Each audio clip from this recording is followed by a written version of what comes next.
to a beloved uncle. Don DeBose may not be a name that many are really familiar with, but if you grew up here in the Valley, the name Uncle Don is likely to trigger many fond memories. Uncle Don's Toys was the official toy store of Palm Springs, serving kids of all ages from 1955 through the late 80s. Don DeBose was ill for several years. He passed away on Thursday. But his legacy lives on through Uncle Don's hobbies in Palm Desert. And even though DeBose sold the store in 2007, the current owner says he felt it would be appropriate to keep the name. Uncle Don's was a very important fixture in Palm Springs and in the Coachella Valley since 1955, with toys and hobbies, making kids and people like Frank Sinatra happy alike. He will be hugely missed in terms of his contribution to the hobby industry, the toy industry, and the Valley. Yeah, he'll certainly be remembered. Don DeBose was 86 years old. Welcome to Matchbox Revival. Today I got a very special build. For the non-hardcore Matchbox people and diecast people around the world, you may be asking yourself, who was Don DeBose? Well, Don DeBose in 1968 contacted Matchbox Lesney and asked them for permission to add decals and change one of their existing models and sell it. Given permission, he took it, ordered them without decals, and installed the famous 53 Herbie decals that went along with the movie from 1968. The Herbie movie from 1968 ended up grossing over $51 million, a huge success, and I think it was followed up by 3 or 4 more movies along in the 1970s. I've been looking forward to this build for a long time. I got these decals from Black Square Decals in England. We've been communicating back and forth through email. I did a mock-up.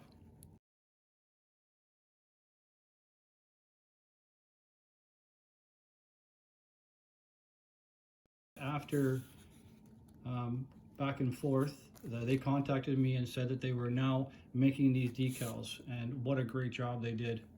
Ian's the owner there, the guy I communicated with. Thank you very much, Ian. Really appreciate the work you did, and I'm looking forward to completing this model. So I already spent some time looking at the model, and I drilled it out already and put the 2mm button head screw in. I tapped it out, and so we'll remove it. And if you can see inside, it looks like as if a spider has made it its new home. If you can see that in there. Oh yeah. So we'll clean that out as well.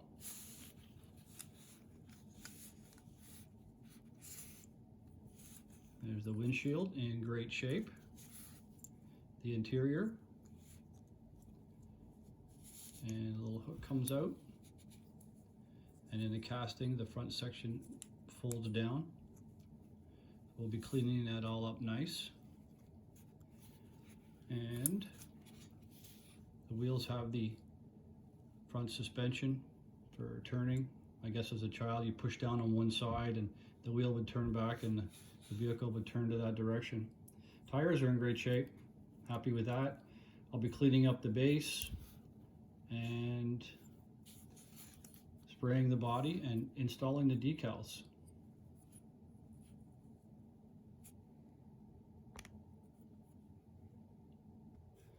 So although the tires are in great shape and the base is not too bad, just needs a polishing, I've started getting very familiar with taking off the tires and axles. So what we'll do is we'll run the Dremel on the outside of the burr.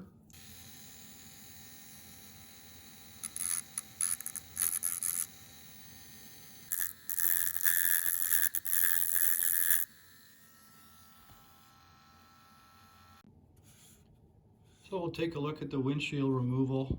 The rivet post inside seems to be not holding very tightly, so we'll just, oh yeah, so the glass just popped out very easy.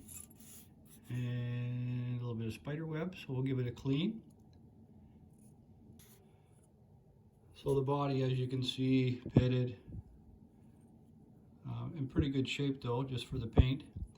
I'm going to put it into some caustic soda and I'll show you exactly the result. So back from the caustic soda, and most of the paint came off.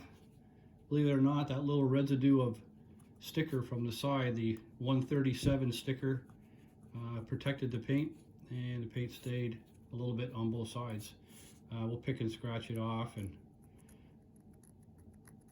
I'll start to polish the metal. So with the wire wheel on the Dremel, a little fidgety, and one of my favorite parts of the restoration.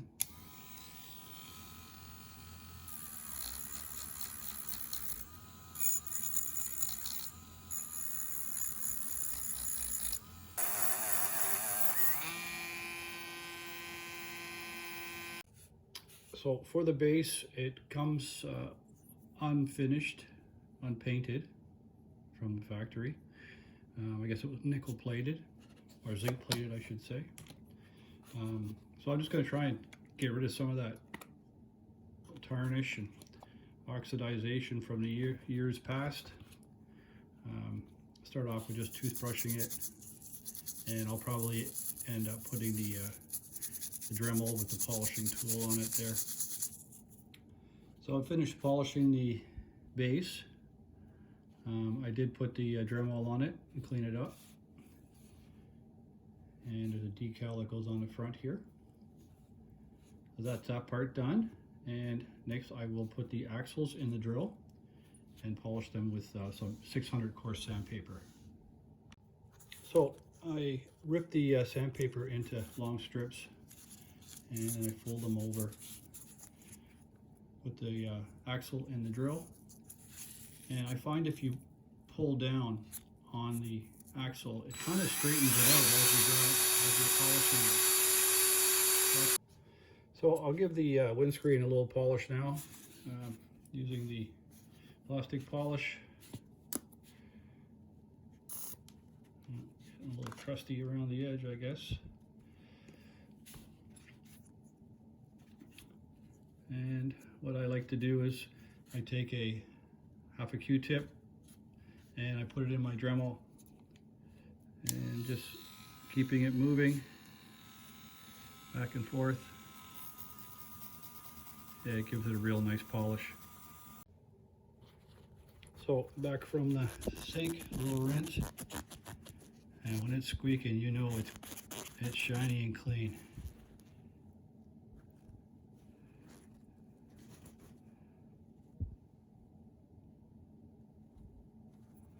Looks great.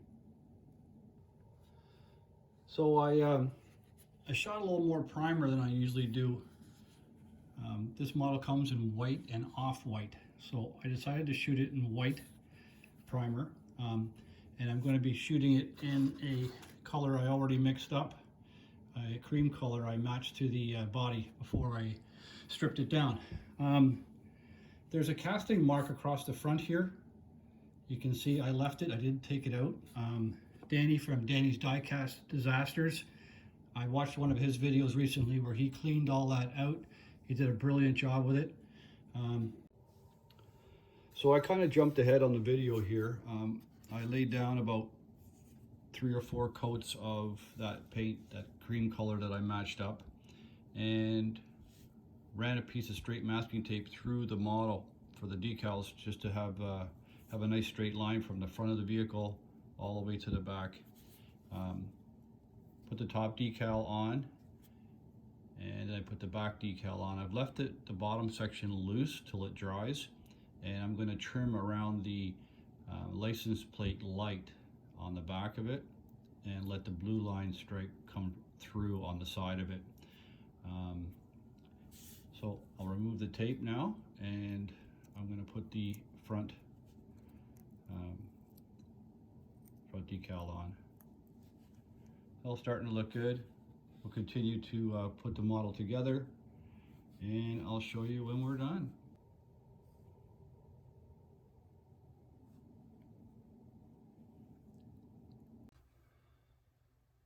So I'm out in the garage and I'm going to be using the axle forming method with the drill press. So I've already fed through one of the tires and axles, and we will put the good side out.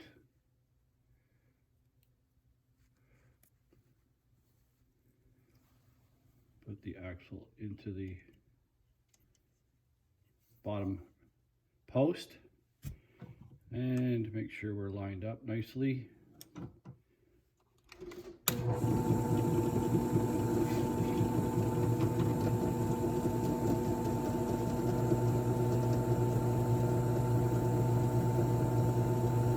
little bit of pressure. So we're ready for final assembly. I've taken out that button head screw, and in first goes the glass. Pop down inside. And the interior in through the back of the base.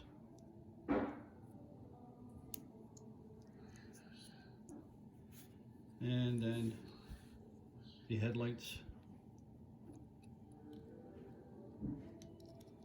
in through the face. And put that screw back in. And there you have it, the 15D Volkswagen 1500 Saloon. A special thanks to Uncle Don's Hobby Shop, when in 1968 he contacted Matchbox Lesney and asked permission to re-decal these models. There was a limited edition of them sent out and are quite valuable. Also like to thank Black Square Decals for supplying me with these decals. They're a great job, Ian. Thank you very much. Don't forget to subscribe to my channel, like and share. Thanks for watching.